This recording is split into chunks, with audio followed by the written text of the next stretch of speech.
বেলাল, এটা কেমন জুলুম, কতদিন হলো তোমার কণ্ঠের আজান শুনি না। বেলাল রে, তোর কি মন চায় না আমি নবীর জিয়ারতে আসতে? বেলাল আয়, আমি নবীর জিয়ারতে আয় রে বেলাল আয়, কতদিন হলো তোমার কণ্ঠের আজান শুনি না। স্বপ্ন যখন নবীজি দেখাইছে, এ মুসলমান, হযরত বেলাল সুদূর সিরিয়ার দামেস্ক থেকে পাগলের মতো দৌড়াইলেন, পাগলের মতো ছুটে আসলেন। যখন মদিনাতে আসলেন তখন তাহাজ্জুদের সময় চলতেছিল। তাহাজ্জুদের সময় চলার সময় হযরত বেলাল রাদিয়াল্লাহু আনহু কাঠের জালি দিয়ে তখন রওজা শরীফ ঘিরে রাখা ছিল। ওই জালির পাশে বসে বসে জালির সঙ্গে মাথা ঠেকাইয়া নবীর পাগল বসে বসে গুনগুন গুনগুন করে কাঁদে আর বলে, হুজুর আপনি আসতে বলেছিলেন, গোলাম এসে হাজির হয়েছে। নবী গো, আজান দিতে বলেছেন, আমি আজান দিলে আপনি আগে নামাজে আসতেন, এখন আজান দিলে কি নবী আপনি নামাজে আসবেন? হুজুর এখন আজান দিলে কি আপনি নবী নামাজে আসবেন? নতুন মুয়াজ্জিন আসছে আজান দেওয়ার জন্য, এসে দেখে নবীর মুয়াজ্জিন বেলাল কাঁদে। ডাক দেখে মদিনাবাসী, শুনছো নবীর মুয়াজ্জিন ফিরে এসেছে, বেলাল আসছে, বেলাল ফিরে আসছে। এই কথা শোনার পরে সব সাহাবী ঘর থেকে বের হয়ে দৌড়ায় এসে দেখে বেলাল কাঁদে। সাহাবীরা বলে, বেলাল আজান দাও, কতদিন হলো তোমার কণ্ঠের আজান শুনি না। বেলাল আজান দাও, কতদিন হলো আজান শুনি না রে বেলাল। বেলাল বলে, সাহাবীরা রে, আমি আজান দিলে কি নবী নামাজ আসবে বলো? সালমান ফারসি রাদিয়াল্লাহু আনহু ডাক দেখে, সাহাবীরা আমাদের কথায় বেলাল আজান দিবে না, তোমরা যাও দেখো হাসান আর হুসাইন দুইজন ঘরের মধ্যে আছে। ইমাম হাসান হুসাইন রাদিয়াল্লাহু আনহুমা যদি বলে তাহলে বেলাল অবশ্যই আজান দিবে। সালমান ফারসির পরামর্শে সাহাবীরা দৌড়ায় গেলেন।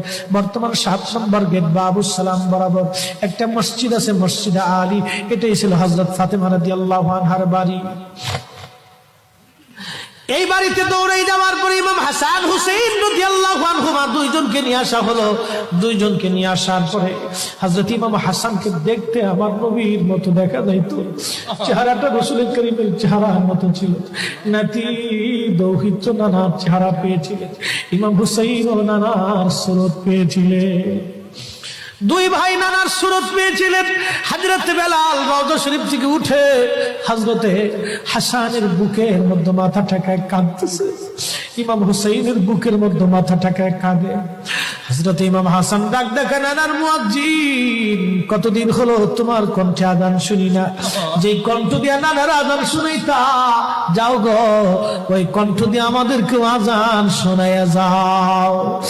যখন হযরতে বেলাল ইমাম হাসান এই কথা বললেন, হযরত বেলাল দৌড়াই গেলেন। যেই বনু নাজ্জার গোত্রের মহিলা সাহাবীর ছাদের উপরে দাঁড়ায় বেলাল আজান দিত। আবু দাউদের 519 নম্বর হাদিসের মধ্যে আসছে, প্রত্যেক ফজরের নামাজের শুভেচ্ছা আদিকের আগে বেলাল দাঁড়াইতেন। দাঁড়ায় আজানের আগে বলতেন, আল্লাহুম্মা ইন্নী আহমাদুকা ওয়া নাস্তাঈনুকা আলা কুরাইশিন ইউকিমুদ্দীনাক। প্রত্যেক ফজরের আজানের আগে এই দোয়াটা পড়ে বেলাল আজান শুরু করতেন। হযরত বেলাল রাদিয়াল্লাহু আনহু আজকে তাহাজ্জুদের আজান দিতে গেছে। আজান দিতে যাওয়ার পরে হযরত বেলাল যখন আজান দিলেন, আল্লাহু আকবার, আল্লাহু আকবার, আজানের মধুর ধ্বনি সারা মদিনার রন্দে রন্দে ছড়িয়ে গেল। মদিনার ঘর থেকে সব সাহাবী বের হয়ে দৌড় মারছে।